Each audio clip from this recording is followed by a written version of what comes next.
Hi, everyone. My name is Shon Urbas. I am CTO and co-founder of Pandium.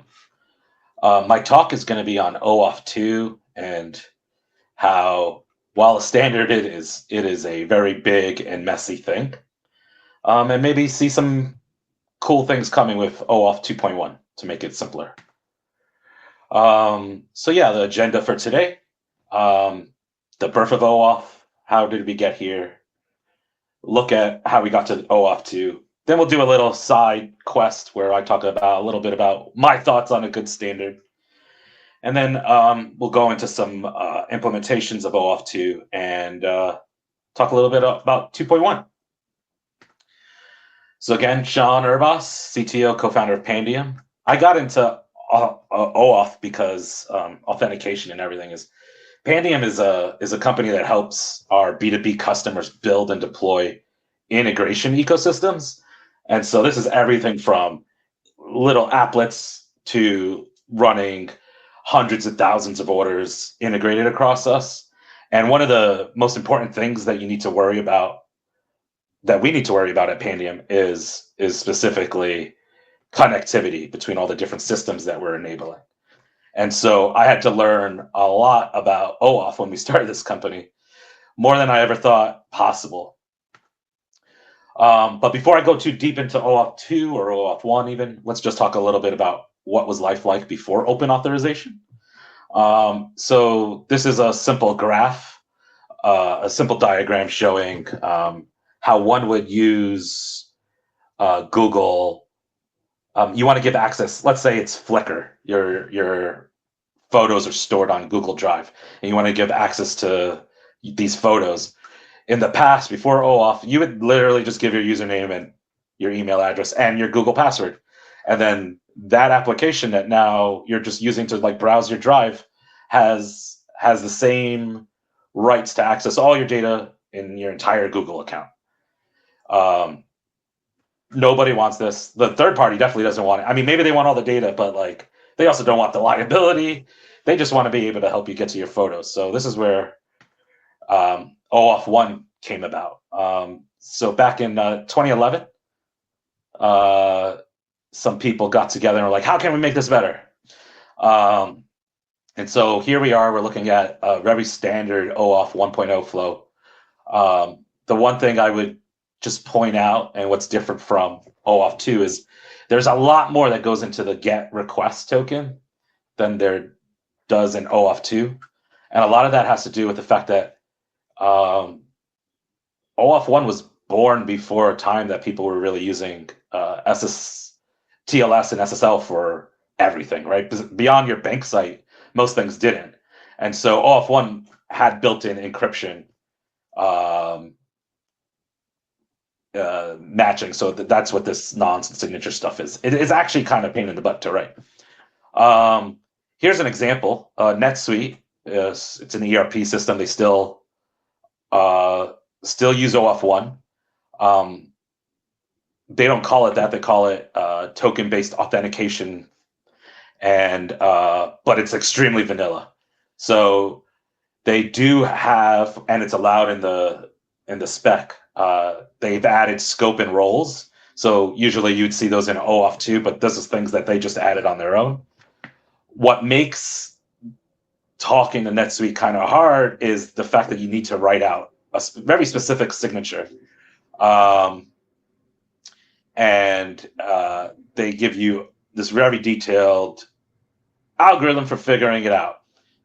That said, it's not that hard to do. Here's how the requests look like.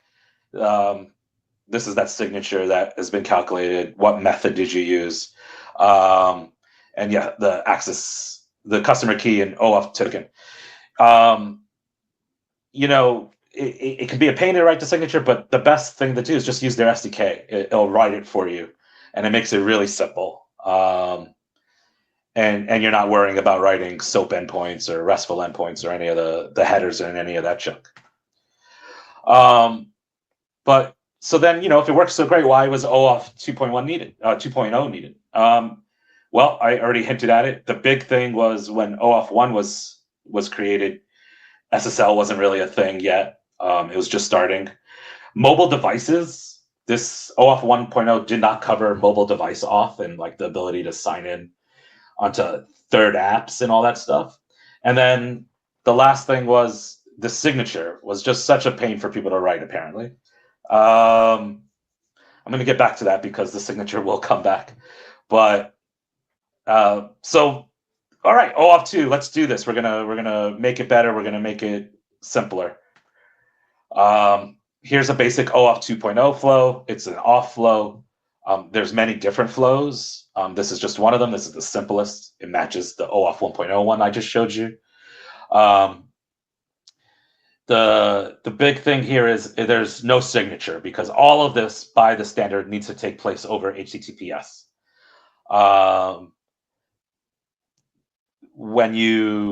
Once you get that token, you're then able to make access requests, just like in OAuth 1.0. But then you run into things like this when you start looking into the history of OAuth 2.0. The lead author of OAuth 1.0, Aaron Hammer, he felt like it was not a standard. It is a bad standard, is his words.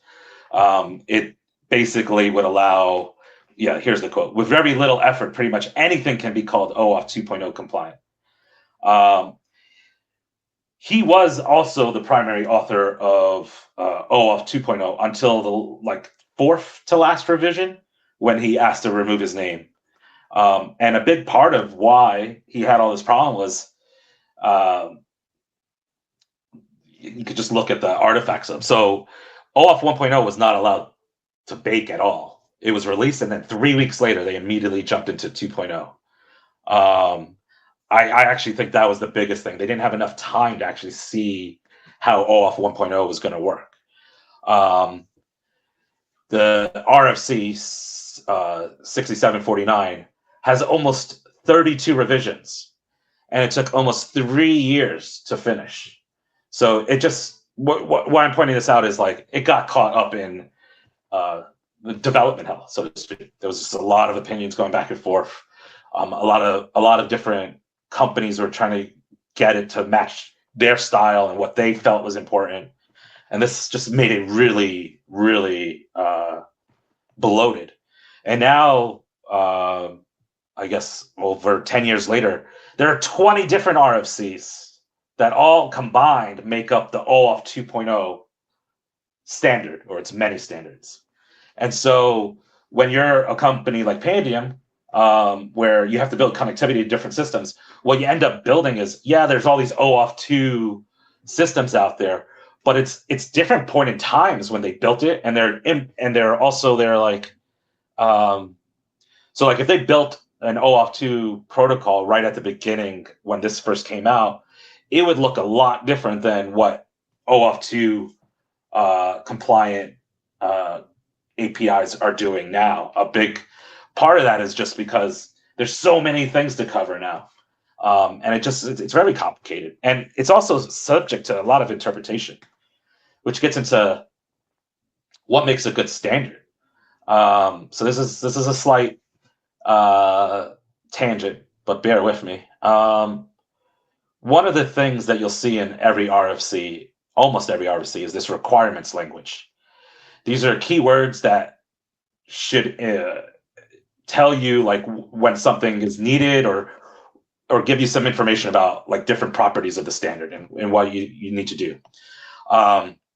Standards fall on the spectrum. So if you have very hard required specs, it's probably less flexible. It's actually forms this weird circle, but anyway, you're not allowed or you're required, and then in the middle it's optional. So just going in and reading the OAuth 2 spec, there's a lot of mushy words, is what I like to say. So yes, response type is required, client ID is required, but redirect URI is optional. Scope is optional. State is recommended. It's funny when you're actually implementing these, how people interpret optional. If you send something that's optional, the way I interpret it is it'll just be ignored if you don't need it. The way a lot of APIs treat optional params is like forbidden. Like if you sent this, we're going to break the OAuth flow. Scopes are almost always required. And again, it's one of those things that's like, why is it even optional? It's always there. State, I would say, needs to be required. It's used for passing literal state, and some people don't allow it at all, and it makes it really hard to tie the OAuth dance together. But I guess my point is really, it's like the fact that optional can be interpreted in a way where it's like it's either forbidden or it's allowed or required. It's very confusing. So what makes a good standard? I think you need to have some specificity. It needs to still be flexible, but it also should be simple. And so when you look at OAuth 2, there are way too many options.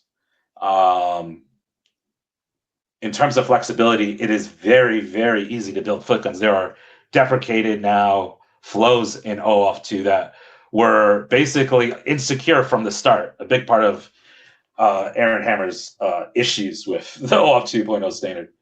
And then the simplicity. OAuth 1.0 is, I think it's like 50 pages if you were to print it. 2.0, and if you combine it in all the RFCs, it's hundreds and hundreds and hundreds of pages. It's just ridiculous. So let's look at something actually in the wild. So first off, we'll do Microsoft Azure. They it requires a URI for token refresh. This property is not in the standard, but if you don't supply it, it breaks. And you're not supposed to, from my understanding, be able to add things to the token refresh endpoint, but that doesn't matter. It's Microsoft. They're going to do what they want. They require adding the client ID in the token exchange. And so this is one of those May optional ones that you'll find in the standard. And I, for the life of me, can't figure out why this is helpful. It maybe has something to do with what I consider, like what I was saying about state. It just helps them tie together the request on their side. But if you don't provide this, it breaks.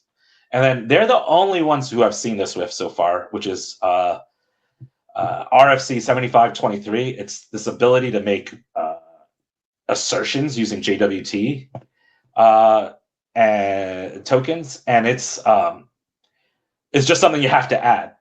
No other company, no other connector we've made has required this, and so I guess they just found this RFC and they were like, we're going to do it. It's so cool. I actually don't know what it's for, and it's okay. I don't need to know what it's for. There's just too many pages. Here's another one. This is Wix. They have an OAuth 2 solution. They don't even dare call it OAuth 2.0. And the reason for that is, like, I think this is one of those solutions, one of those auth protocols that were built right at the cusp of OAuth 1 to OAuth 2. They have a basic flavor. This is their word again, where you basically do client credentials flow. So you send the client ID and a secret, and you get an access token. Super easy. Their advanced flow is really weird in that it's a combination of client creds and auth flow. So you need to send your client ID and client secret and access token in order to get a refresh token. It is very weird. But yet it works. And then I wanted to show one last one. This is Cleo. Cleo is an example of an OAuth 2 connector that's very modern. One of the things that they require is the use of PKCE, proof of key exchange. So why is this important? It was discovered that OAuth 2 isn't always happening over TLS, like the standard mandates. One of the ways where it doesn't happen is when you have interactions on your own phone between different apps. And so you could register a redirect URI that would steal credentials. And that's what PKCE is supposed to sort of prevent. what I find kind of mildly hilarious in a very geeky way is that this is essentially very similar to what the OAuth 1.0 signature was. And so we've just gone full circle. And we've basically, this was one of the biggest reasons not to use OAuth 1.0. The signature was too hard to write. I actually think it's kind of harder. That said, it's a really good thing to have, and it's now a part of the OAuth 2.1 standard. So a couple of things going into what's 2.1 about. So yeah, there's no distinction between public and private clients. It's simplifying it. There's just a client. You have to do PKCE. So we're back to that authorization, mandatory PKCE authorization. So we're back to that signature being very, very important.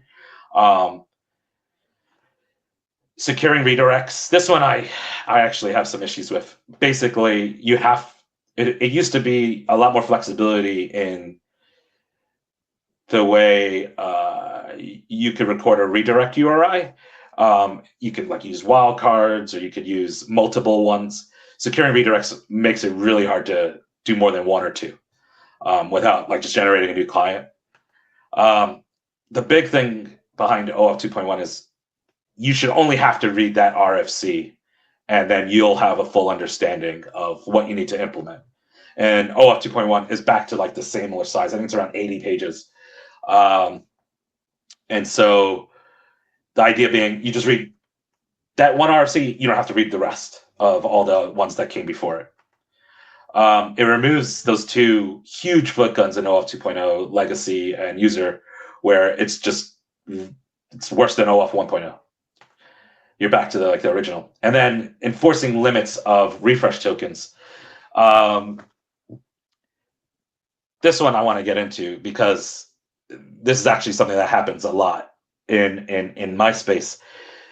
When you're trying to run an integration, you need to refresh authentication once in a while. We actually do it on every invocation, which some may say is aggressive, but is allowed. So every time we try to run a job, we're going to make an authenticated request. What that means is we're going to exchange for a refresh token. We're going to use our refresh token and exchange that for a new access token. And sometimes this fails. And this fails because the internet is brittle. And what will happen is the refresh token in the server will get invalidated before the new refresh token actually is handed off to us, the client. And so what will happen is say that, there's a socket hang up. The server thinks it has a new token. It's generated it. It's invalidated the old one. We don't have a new one. As far as we're concerned, there was some 500 or 400. We're just going to try again in the future with the current refresh token we have. And what this ends up doing is it breaks things. So cool, secure refresh tokens, but I think there needs to be a way to think about it in a way that allows for more than one to be valid, and you only invalidate once you know that the token has been used, any previous ones. And this is just a little side again, but if not OAuth, what could we do? So there is this RFC 9635. I don't think it's actually going anywhere. It's called Grant Negotiation Authorization Protocol. It is a total rethought of how to do delegated access and authorization. And it just makes me think of this very, everyone knows this guy. This is how standards proliferate, XKCD. There's 14 competing standards. We need to fix this. And now there's 15. And with that, thank you so much for giving me this opportunity and to chat with you guys today. And if you have any questions, hit me up on LinkedIn. We also have a podcast that we've started. It's really interesting conversations about integrations and the whole ecosystem. So if you guys have any interest in that, feel free to scan this QR code. And with that, I'm going to say thank you.